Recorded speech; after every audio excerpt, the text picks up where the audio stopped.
जय गुरु जी संगत जी। वीडियो को लाइक कीजिए, चैनल को सब्सक्राइब कीजिए और बेल आइकन को प्रेस कर दीजिए ताकि आपको लेटेस्ट वीडियो की जानकारी अच्छे से मिल सके। जय गुरु जी संगत जी। गुरु जी का अनंतम अनंतम शुक्राना। गुरु जी के श्री चरणों में कोटि कोटि प्रणाम और प्यारी प्यारी संगत को जय गुरु जी। संगत जी, हमारी गुरु जी के लिए एक सच्ची श्रद्धा कैसी होनी चाहिए? हमारी श्रद्धा ऐसी होनी चाहिए कि चाहे जो हो जाए, जैसी भी परिस्थिति हो, हमारी आस्था, हमारा विश्वास कम नहीं होना चाहिए। और जब गुरु जी के प्रति हमारे प्यार में कमी नहीं होगी, सिर्फ बढ़ोतरी ही होगी, तो निश्चित रूप से गुरु जी उस प्यार को कई गुना बढ़ा कर देंगे। आज के सत्संग भी बहुत ही प्यारे, बहुत ही सुंदर हैं और निश्चित रूप से इन सभी संगत को गुरु जी का प्यार मिल रहा है। संगत जी, सभी सत्संग आप अंत तक पूरे सुने, क्योंकि हर शब्द में गुरु जी की ब्लेसिंग्स होती है। हम सत्संग शुरू करें उससे पहले आप सभी से एक रिक्वेस्ट है कि आप सभी अपने सत्संग जल्दी से जल्दी शेयर करें और बहुत सुंदर लिखावट में हिंदी में ईमेल आईडी पर और व्हाट्सएप पर शेयर करें, और आपसे बन सके तो आप व्हाट्सएप पर टाइप भी कर सकते हैं। तो चलिए संगत जी, हम सत्संग शुरू करते हैं। आज का पहला सत्संग हम अजय अंकल का सुनेंगे। हम सब एक ही सफर के मुसाफिर हैं। फर्क सिर्फ है रास्तों में जो हम अपनाते हैं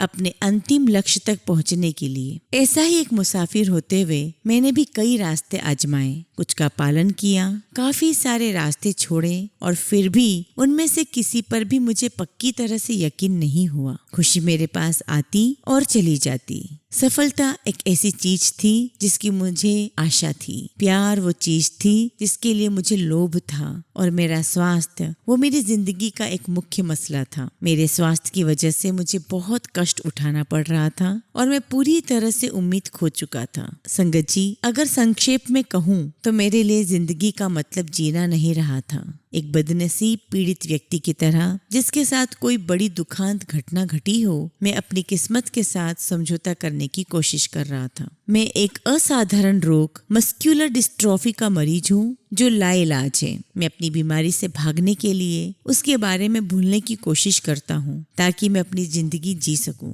अपने काम और फर्ज पूरे कर पाऊं, अपने रिश्ते निभा सकूं और वो सब चीजें कर सकूं जो मेरे लिए महत्व रखती है। फिर भी असल बात तो यह है कि यह रोग एक ऐसी हकीकत है जिसे झुटलाया नहीं जा सकता। या तो मैं कुछ कर नहीं पाता हूँ, या फिर जो काम दूसरे कर पाते हैं और मैं नहीं, उनको लेकर मैं उदास और दुखी हो जाता हूँ। ऐसा लगता है जैसे मैं अपनी बीमारी से जीत नहीं पा रहा हूँ। मेरी पत्नी और दोनों बेटियों ने मुझे हमेशा संभाला है, मुझे प्यार दिया है और मेरा ख्याल रखा है, पर मुझे हमेशा उनकी चिंता रहती है। मुझसे ज्यादा वे जिम्मेदार रहे हैं और उन्होंने कभी भी मुझे विकलांग महसूस नहीं होने दिया। फिर भी मेरी अंतरात्मा संतुष्ट नहीं थी। बिना किसी वजह के मुझे शिकायतें रहती। मुझे ऐसा लगता था जैसे मेरी जिंदगी में मजा और सुख नहीं था। हालांकि मेरे पास मेरा परिवार और मित्र थे, पर व्यक्तिगत तौर पर मुझे लगता था जैसे मैं एक मुसाफिर था जो एक ऐसी स्थिर राह की तलाश में था जो मुझे मेरी मंजिल तक ले जाए, जो मुझे याद दिलाए कि मैं कौन था और क्या करना चाहता था, जिससे मुझे खुशी मिले। यकीनन मुझे अपनी मार्गदर्शक रोशनी की तलाश थी। फिर एक दोपहर मुझे डॉक्टर जेथरा का फोन आया और उन्होंने मुझे गुरुजी से एक बार मिलने के लिए कहा। उस मुलाकात से असंख्य मुलाकातों का सिलसिला शुरू हो गया और अचानक से मेरी जिंदगी बदल गई जब मैं अपने प्रकाश स्तंभ से मिला, यानी कि गुरुजी से। मुझे ऐसा लग रहा था मानो किसी ने मुझ पर जादू कर दिया है। मैं एक ऐसे छोटे बच्चे की तरह महसूस कर रहा था जिसे उसका जिन्न मिल गया हो। मैं गुरुजी से सितंबर 2006 में मिला और उस दिन से मेरी जिंदगी बेहतर हो गई। इस सच्चाई को अपनाने में कि वाकई में गुरु हो सकते थे जो मेरी जिंदगी को सुखद और सरल बना सकते थे, मुझे बहुत समय लगा। मुझे वो क्षण याद है संगत जी, जब गुरुजी ने मेरी ओर देखा था और वो जान गए कि मैं बीमार हूँ। वह मुझसे कुछ नहीं जानना चाहते थे, क्योंकि जितना मैं खुद के बारे में जानता था वह पहले से ही उससे ज्यादा मेरे बारे में जानते थे। वो तांबे का लोटा जो उन्होंने मुझे अभिमंत्रित करके दिया मेरे लिए सबसे अच्छा तोहफा है जो मुझे कभी मिल सकता था। गुरुजी ने मुझे उम्मीद दी, एक नई जिंदगी दी, जिंदगी जीने की वजह दी और मुझे चिंता मुक्त कर दिया। मेरी जिंदगी का तूफान थम गया। अब सब कुछ स्थिर है और सब कुछ ठीक चल रहा है। इन सब के पीछे बस एक ही शक्ति है, मेरे गुरुजी जो मेरे साथ सदा रहेंगे, और उनकी खुशबू जो मुझे याद दिलाती रहती है कि चाहे कुछ भी हो जाए वो हमेशा मेरे लिए है। जय गुरुजी, शुक्राना गुरुजी। संगत जी, हम एक और सत्संग सुनेंगे एक भक्त का जो अपना नाम गुप्त रखना चाहते हैं। मैं अमेरिका में बसा हुआ हूँ, जबकि मेरी माँ दिल्ली में रहती है। मेरी माँ को गुरुजी के बारे में उनकी सहेलियों से पता चला और वह बड़े मंदिर में गुरुजी के दर्शन करने आई। मेरी माँ ने मुझे फोन पर गुरुजी के बारे में और बड़े मंदिर में गुरुजी के दर्शन के बारे में बताया। उन्होंने गुरुजी के चमत्कारों के बारे में और बड़े मंदिर जाकर गुरुजी के दर्शन करके बहुत शांति और स्थिरता का अनुभव हुआ, मेरी माँ ने बताया। माँ ने मुझे गुरुजी के बारे में इंटरनेट पे देखने को भी कहा। यह लगभग अक्टूबर 2014 की बात है। मैंने इंटरनेट पर गुरुजी के बारे में देखा। मेरी बचपन से ही आध्यात्मिकता और ध्यान की ओर रुचि थी। मैंने पहले भी बहुत से धार्मिक लोगों पर विश्वास किया है, परंतु कभी भी ना तो सुखद अनुभव हुआ है और ना ही कभी परिपूर्ण होने की भावना आई। अब मैंने लाइट ऑफ डिविनिटी पढ़ना शुरू किया और मैं पूरी तरह से इससे तल्लीन हो गया हूँ। शीघ्र ही मैं अपने आप को सकारात्मक और शांत महसूस करने लगा। यह गुरुजी के चमत्कारों को पढ़ के नहीं था, बल्कि यह गुरुजी के खिंचाव के कारण था। मैं गुरुजी के बारे में पढ़ते पढ़ते धीरे धीरे शांति और प्रसन्नता का अनुभव करने लगा। मार्च 2015 में मुझे गुरुजी की उपस्थिति और आशीर्वाद का एहसास होना आरंभ हो गया। मैं पिछले 3 माह से किराए के लिए घर ढूंढ रहा था। मैं एक और फ्लैट के सामने खड़ा था। मैंने अपने फोन में गुरुजी की फोटो देखी और यह सोचते हुए कि यहाँ तो फ्लैट मिल ही जाएगा, अंदर चला गया और गुरुजी की कृपा से मेरा काम भी हो गया। 1 महीने बाद मैंने नई नौकरी की तलाश शुरू की। मैंने नौकरी की तलाश में कठोर परिश्रम किया, लेकिन काम नहीं बन रहा था। जून 2015 में गुरुजी की कृपा से मुझे 2 कंपनियों से ऑफर आई। मेरे मन में उलझन आ गई कि कौन सी कंपनी में नौकरी करूं। मैंने गुरुजी से प्रार्थना की कि मुझे स्पष्ट उत्तर चाहिए। मैंने कुछ लोगों से जानकारी लेने के लिए संपर्क किया। शीघ्र ही मुझे उत्तर मिल गया और मैंने नई कंपनी में नौकरी कर ली। मैं सारी संगत का धन्यवाद करता हूँ कि वह अपने सत्संग आदान प्रदान करते हैं। मुझे अपने दिन प्रतिदिन की समस्याओं के हल संगत के पावन अनुभवों से मिल जाते हैं।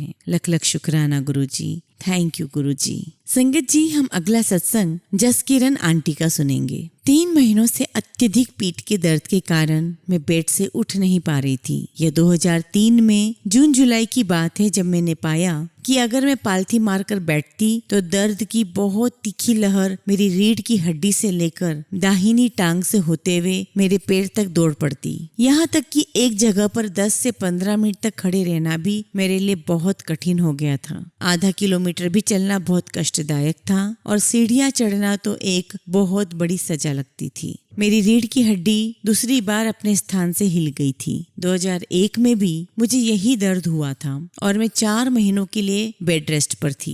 मुझे स्टेरॉइड के इंजेक्शन दिए गए और मेरा दर्द कम करने के लिए नसों में इंजेक्शन भी दिए गए। मेरे MRI और नसों के टेस्ट कराए गए और मुझे बताया गया कि मुझे रीढ़ की जो जॉइंट्स है L3, L4, L5 में स्पॉन्डिलाइसिस था और हड्डी की विकृति की वजह से, हड्डी की खराबी की वजह से स्पाइनल डिस्क उभर गए थे, बाहर निकल आए थे। इसके अतिरिक्त मुझे फेफड़ों की बीमारी भी थी, जिसके कारण मुझे कभी कभी सांस लेने में तकलीफ होती थी। इन सब परेशानियों की वजह से मैं बहुत दुखी और अशांत रहती थी, क्योंकि जब यह सब हो रहा था तब मैं युवा अवस्था में थी। डॉक्टर की एक ही राय थी, स्पाइनल फ्यूजन सर्जरी। मैं खुद एक डॉक्टर, होम्योपैथी और आयुर्वेदिक इलाज आजमा चुकी थी, किंतु मुझे कोई राहत नहीं मिल रही थी। और फिर एक दिन वह हो गया जिसका मैंने सोचा भी नहीं था। मेरे हस्बैंड अविनाश WHO में काम करते हैं। उनको उनके एक मित्र जो चंडीगढ़ में रहते हैं का फोन आया और उन्होंने मेरे हस्बैंड को गुरुजी और उनकी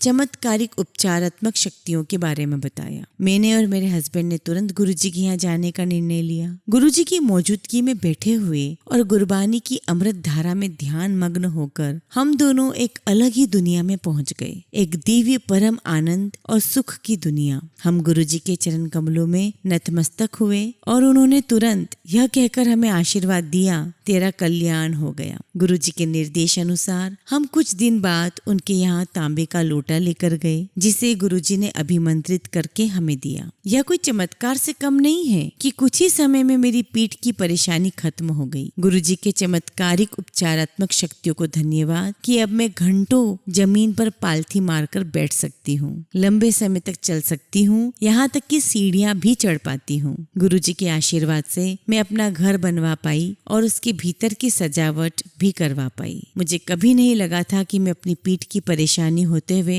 मैं ये सब करवा पाऊंगी। फिर एक दिन स्कूल में मेरे बेटे अंगद का कान का पर्दा फट गया। उसको सुनने में कठिनाई हो रही थी और डॉक्टर्स ने सर्जरी कराने की सलाह दी, किंतु डॉक्टर होते हुए मुझे मालूम था कि यह सर्जरी कभी कभी ही कामयाब होती थी। गुरुजी के आशीर्वाद से उसके कान का पर्दा और सुनने की क्षमता सामान्य हो गए। मैं बहुत भाग्यशाली हूँ कि मुझे गुरुजी का आशीर्वाद प्राप्त हुआ कि मैं उनकी शरण में आई, जो हमें आश्रय देते हैं सब दुख दर्द और चिंताओं से और हमारे हृदय और आत्मा में गुणकारी, हितकारी और सकारात्मक विचार और ऊर्जा के रंग भर देते हैं। इतना प्यार करती हूँ कि मैं अपने गुरुजी को सारी दुनिया के साथ बांटना चाहती हूँ। लव यू गुरुजी, लख लख शुक्राना गुरुजी। संगत जी, आज का सत्संग हम अंत करें उसके पहले हम एक बहुत ही प्यारी कहानी सुनेंगे, जिससे हमें पता चल जाए कि हमारी सच्ची भक्ति गुरुजी के प्रति कैसी होनी चाहिए। प्राचीन काल में गोदावरी नदी के किनारे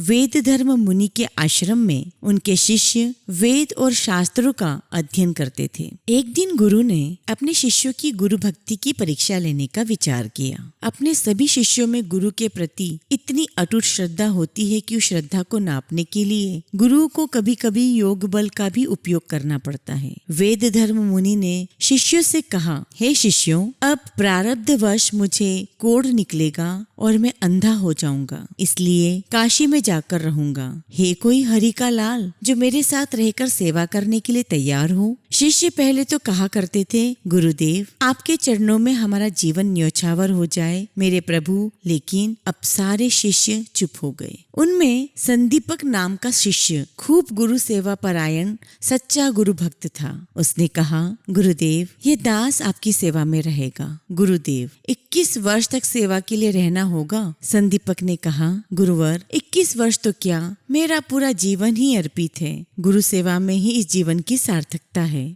वेद धर्म मुनि एवं संदीपक काशी में मणिकर्णिका घाट से कुछ दूर रहने लगे। कुछ दिन के बाद गुरु के पूरे शरीर में कोढ़ निकला और उन्हें अंधत्व भी आ गया। वे अंधे हो गए। शरीर कुरूप और स्वभाव चिड़चिड़ा हो गया। संदीपक के मन में वृत्ति मात्र भी गुरु जी के प्रति हीन भावना नहीं आई। वह दिन रात गुरु जी की सेवा में तत्पर रहने लगा। वह कोढ़ के घावों को धोता, साफ करता, दवाई लगाता, गुरु को नहलाता, कपड़े धोता, आंगन साफ करता, भिक्षा मांगकर खाना लाता और गुरुजी को भोजन कराता।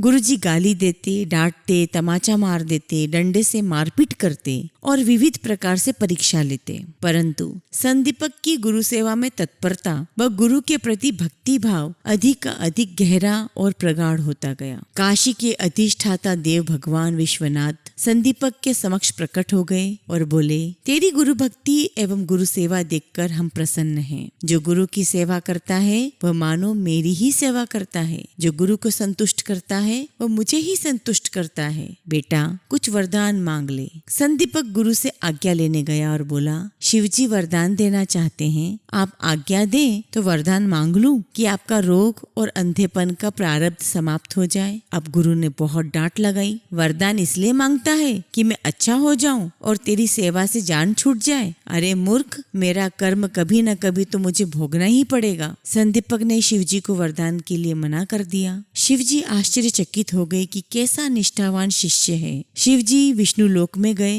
और भगवान विष्णु से सारा वृतांत कहा। भगवान विष्णु जी भी संतुष्ट हो संदीपक के पास वरदान देने प्रकट हुए। संदीपक ने कहा, प्रभु मुझे कुछ नहीं चाहिए। भगवान ने आग्रह किया तो बोला, आप मुझे यही वरदान दे कि मेरी गुरु में अटल श्रद्धा बनी रहे, गुरुदेव की सेवा में निरंतर प्रीति रहे, गुरु चरणों में ही दिन प्रतिदिन मेरी भक्ति और गहरी होती जाए। भगवान विष्णु ने संदीपक को गले लगा लिया। संदीपक ने जाकर देखा तो वेद धर्म मुनि पूरी तरह स्वस्थ बैठे हैं, न कोई कोढ़ है न अंधापन। शिव स्वरूप सदगुरु ने संदीपक को अपनी तात्विक दृष्टि और उपदेश से पूर्णत्व में प्रतिष्ठित कर दिया। वे बोले, वत्स धन्य है तेरी निष्ठा और सेवा, पुत्र तुम धन्य हो, तुम सच्चिदानंद स्वरूप हो। गुरु के संतोष से दीपक ने गुरु तत्व को प्राप्त कर लिया और खुद गुरु स्वरूप हो गया। इस कहानी का सार यही है संगत जी कि अपनी श्रद्धा को कभी भी किसी भी परिस्थिति में गुरु जी के प्रति बिल्कुल भी कम नहीं होना चाहिए। वे परीक्षा लेने के लिए कोई भी लीला कर सकते हैं। गुरु जी आत्मा में अचल होते हैं, स्वरूप में अचल होते हैं, जो हमको संसार सागर से तार कर परमात्मा में मिला देते हैं। जिनका एक हाथ परमात्मा में है और दूसरा हाथ जीव की परिस्थिति में हो, उन महापुरुषों का नाम सद्गुरु होता है, गुरुदेव होता है। हमें भी ऐसे ही पूरे चित्त से, पूरे मन से गुरु जी के श्री चरणों में भक्ति और श्रद्धा रखनी चाहिए। जय गुरु जी। शुक्राना गुरु जी।